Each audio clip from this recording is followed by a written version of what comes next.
नमस्कार। सांकेतिक भाषा के इस खास बुलेटिन में आप सभी का स्वागत है।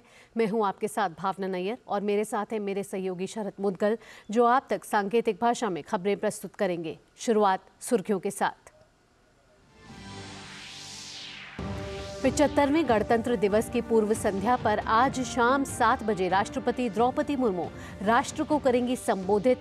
आकाशवाणी के सभी राष्ट्रीय नेटवर्क और दूरदर्शन के सभी चैनलों पर किया जाएगा प्रसारण।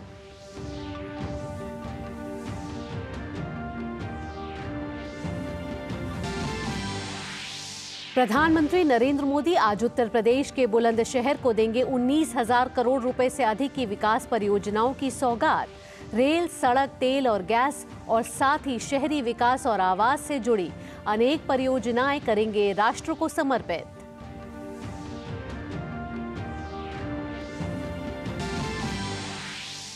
प्रधानमंत्री नरेंद्र मोदी आज जयपुर में फ्रांस के राष्ट्रपति इमैनुअल मैक्रों का करेंगे स्वागत। दोनों नेता जंतर मंतर और हवा महल सहित सांस्कृतिक और ऐतिहासिक महत्व के विभिन्न स्थानों का करेंगे दौरा।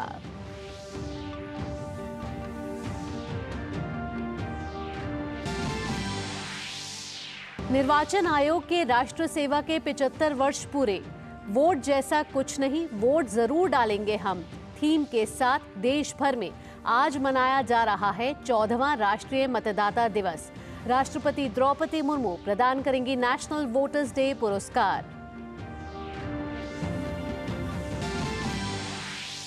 उत्तर प्रदेश में कोहरे और शीतलहर का प्रकोप जारी। आम जनजीवन प्रभावित। रेल और हवाई सेवाओं पर पड़ा असर।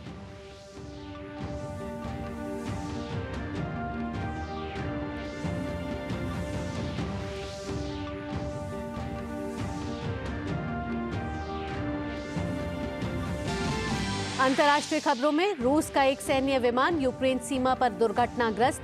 विमान में सवार यूक्रेन के 65 युद्ध बंदियों सहित सभी 74 लोगों की मौत। कैदियों की अदला बदली के लिए रूस के बेलगोरेड जा रहा था विमान।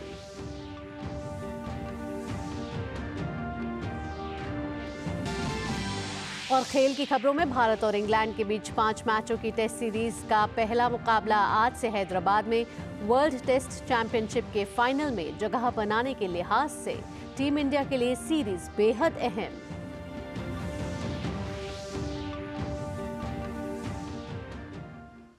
अब खबरें विस्तार से। राष्ट्रपति द्रौपदी मुर्मू 75वें गणतंत्र दिवस की पूर्व संध्या पर आज राष्ट्र को संबोधित करेंगे। संबोधन शाम 7 बजे प्रसारित किया जाएगा। आकाशवाणी के समस्त राष्ट्रीय नेटवर्क और दूरदर्शन के सभी चैनलों पर हिंदी और फिर अंग्रेजी में इसका प्रसारण किया जाएगा।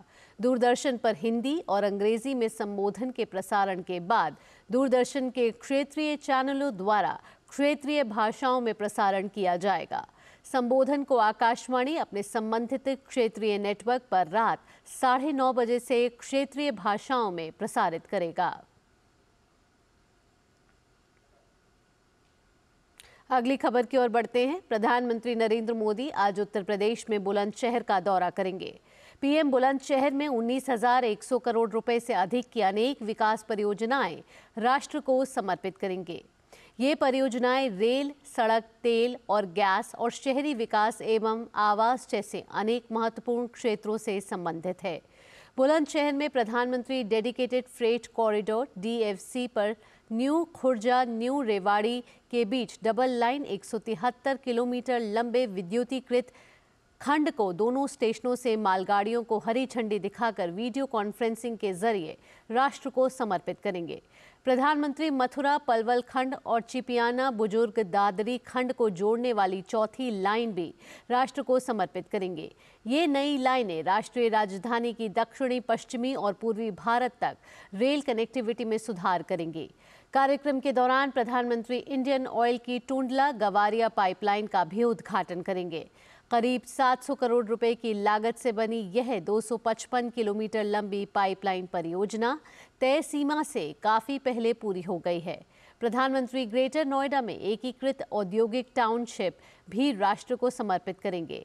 1,714 करोड़ रुपए की लागत से तैयार यह परियोजना 747 एकड़ में फैली हुई है।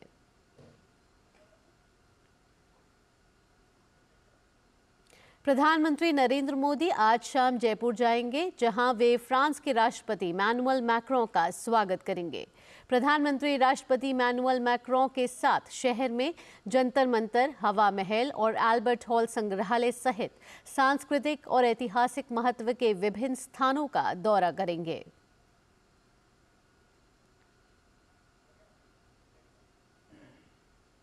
भारत का निर्वाचन आयोग आज 14वां राष्ट्रीय मतदाता दिवस मना रहा है। राष्ट्रपति द्रौपदी मुर्मू निर्वाचन आयोग द्वारा नई दिल्ली में आयोजित राष्ट्रीय समारोह में मुख्य अतिथि होंगी। केंद्रीय कानून एवं न्याय राज्य मंत्री स्वतंत्र प्रभार अर्जुन राम मेघवाल सहित इस कार्यक्रम में मालदीव, फिलीपींस, रूस, श्रीलंका और उज्बेकिस्तान के चुनाव प्रबंधन निकायों के प्रमुख और प्रतिनिधि भी शामिल होंगे। मतदाताओं को समर्पित राष्ट्रीय मतदाता दिवस के इस साल की थीम है, वोट जैसा कुछ नहीं, वोट जरूर डालेंगे हम। समारोह में राष्ट्रपति 2023 के लिए चुनाव संबंधी सर्वोत्तम कार्य प्रणाली पुरस्कार भी प्रदान करेंगी। कार्यक्रम में एक लघु मतदाता जागरूकता film my vote my duty भी प्रदर्शित की जाएगी। इस महत्वपूर्ण अवसर पर और 2024 के संसदीय चुनावों के आलोक में समावेशी चुनाव विषय पर एक स्मारक डाक टिकट भी जारी किया जाएगा।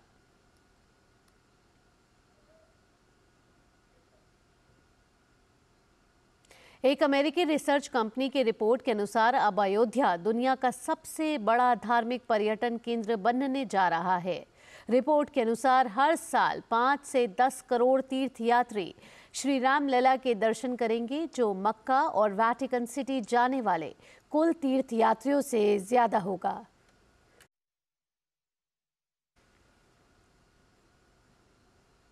रामलला की प्राण प्रतिष्ठा के साथ ही अयोध्या दुनिया का सबसे बड़ा धार्मिक पर्यटन केंद्र बनने जा रहा है।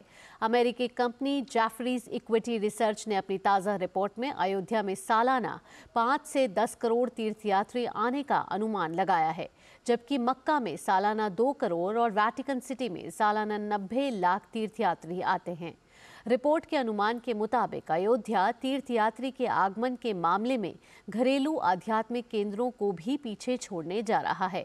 तिरुपति में सालाना 2.5 करोड़, माता वैष्णो देवी के दर्शन करने सालाना 80 लाख तीर्थयात्री आते हैं।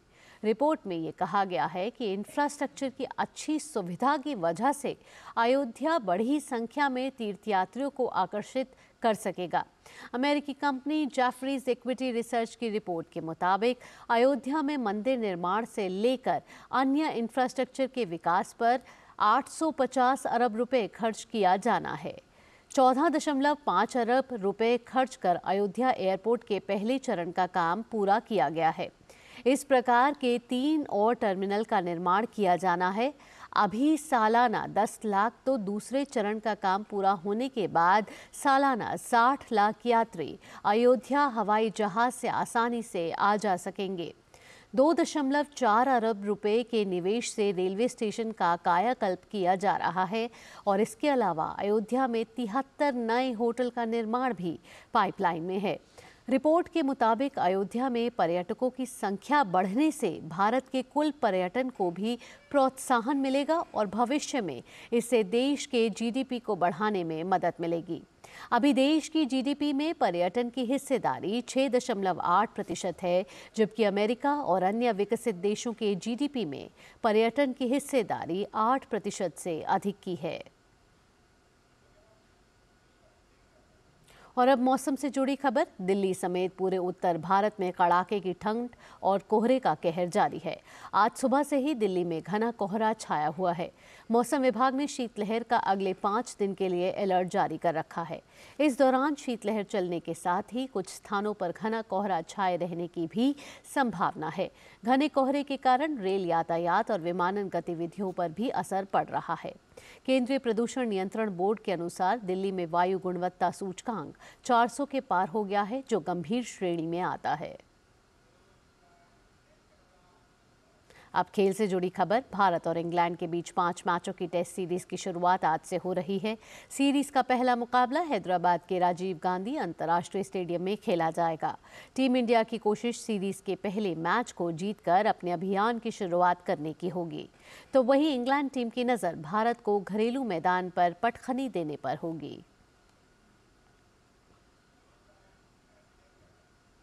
इसी के साथ इस खास बुलेटिन में इतना ही। मुझे और मेरे सहयोगी शरद मुदगल के साथ हमारी पूरी टीम को दीजिए इजाजत। नमस्कार।